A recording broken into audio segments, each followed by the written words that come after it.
Hello, this is the daily COVID update from Deccan Herald. I'm Suraksha. I'm Akhil. On the bulletin today, Karnataka reports 29 new cases today. Hongasandra emerges as a new cluster. The centre says COVID-19 outbreak in India is under control, and ICMR guidelines put maternity hospitals in the city in a fix. But first, a look at the national numbers from Akhil. Thanks. According to the government's top health advisor, the COVID-19 outbreak in the country is now under control. The surveillance and the nationwide lockdown has slowed down the doubling of cases from 3 days to 5. However, more than 1,000 new cases have been reported today, and the country as a whole has more than 24,000 total cases.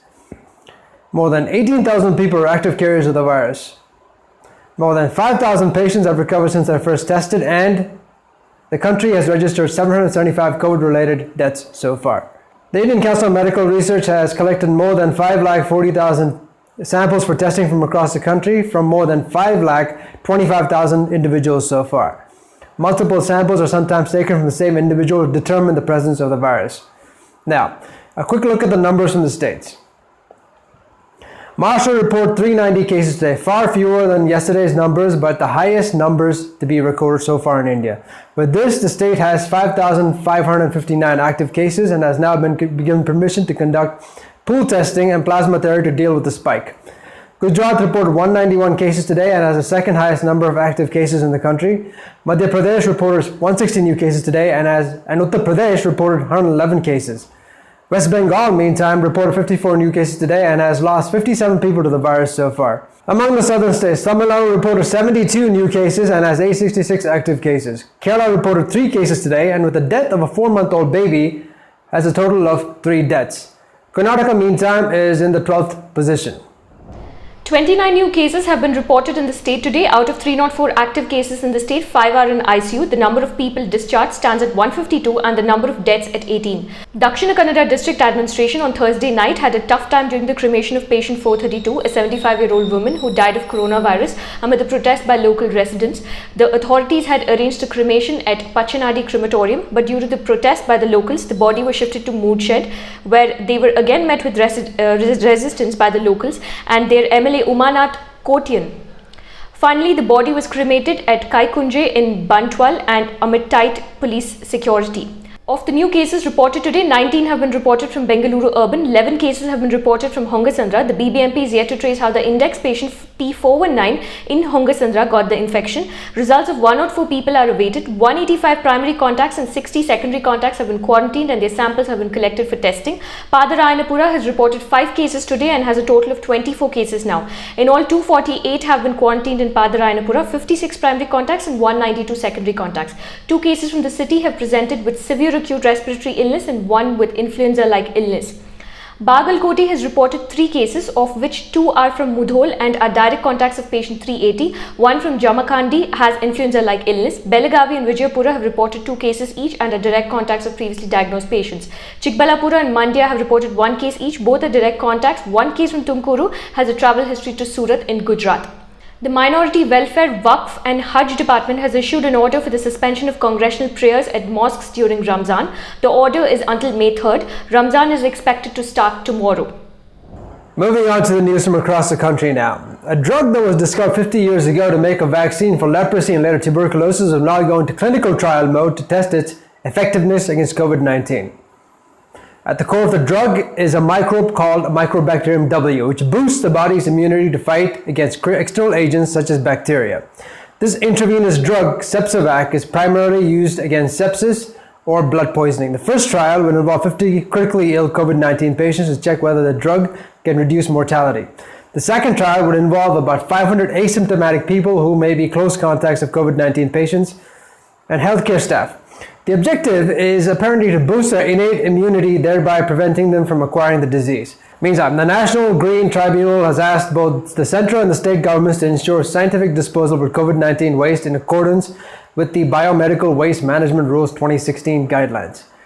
The bench has also directed the Chief Secretary of States and Union Territories to closely monitor the scientific storage, transport, handling, management, and disposal of COVID-19 waste, since improper handling poses a grave threat to the environment and the health of the people.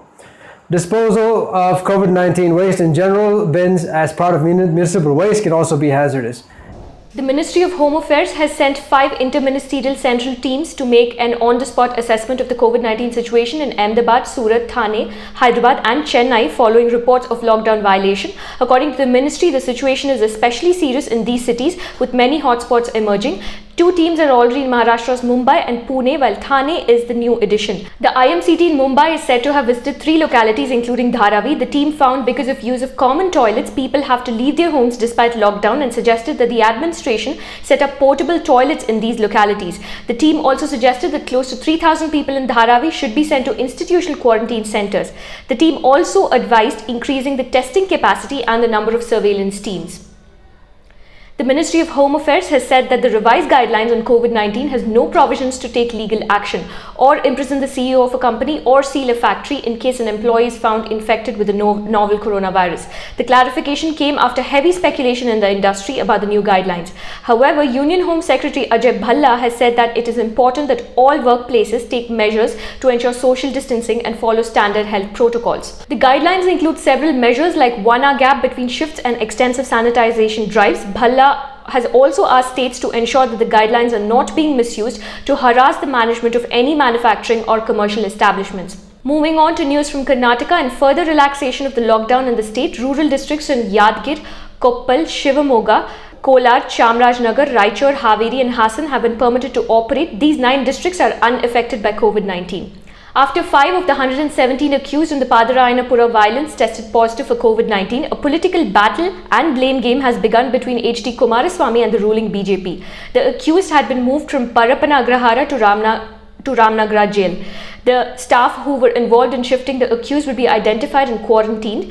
Ramnagra had until now been a green zone as COVID-19 cases had not been reported from the district. According to Kumaraswamy, who is also the Ramnagra MLA, the government will have to take responsibility for the outbreak in the district. Following the criticism, the state government has decided to isolate those who tested positive at Victoria Hospital and the rest will be moved to Hajj Bhavan in Bengaluru. 15 people who are already quarantined here will be moved elsewhere. Frontline health and police staff deputed at Padarayanapura and about 30 jail staff from Ramnagra will be quarantined. 2 days after the Indian Council of Medical Research issued guidelines that pregnant women who lived in containment zones and were approaching their delivery date must get tested for COVID-19 even if they are not currently showing symptoms, the guidelines have created confusion in government as well as private hospitals that cater exclusively to deliveries in Bengaluru. There are currently 28 BBMP hospitals which are handling deliveries, but the civic body initially thought they would test such women with rapid antibody test kits. But with the ICMR putting that on hold, they are yet to take a call on whether they should send throat swabs of women for PCR testing. Private obstetric hospitals have more than 50 women each who hail from red zones in the city. They want home collection of samples for these women, which they say was seamlessly done in Delhi, Mumbai and Chennai but isn't being done in Bengaluru. There are 7 labs in Bengaluru, 3 government and 5 private. 2 private labs are still not operational. The Reproductive and Child Health Wing of the State Health Department says there are 80,000 deliveries on an average per month and they don't have the resources to call every woman. However, since the revised guidelines apply to only those from hotspots and large gatherings, they have decided to test them once the women reach hospitals for their deliveries. The Karnataka State Pollution Control Board has tightened rules for incineration of waste from hospitals and residences of the quarantined individuals to avoid the possible spread of coronavirus through biomedical waste. The maximum number of hours for disposal of such waste has been reduced from 48 to 24 hours. The board has also told its officials and district-level environment officers to monitor the disposal of such waste regularly. Lastly, before we go, the lockdown is hard on all of us and more so for people with disabilities. To make sure that the community isn't left in the lurch, social entrepreneurs Vishnu and Vishal Soman have launched a volunteer helpline, Volunteers versus COVID-19. The group currently has 58 volunteers in its virtual volunteer network across Bengaluru. They focus on delivering cooked food and groceries in addition to medicine. They also try to provide items free of cost for those with financial difficulties. Knowing sign language makes them more suited to address specific needs. If you like to get in touch with them or if you know somebody who does, call them at 901-966-3172. Again, that's 901-966-3172. That's all from Suraksha and me today. For the latest updates, log on to deccanherald.com. Stay safe, stay indoors, and we'll see you tomorrow.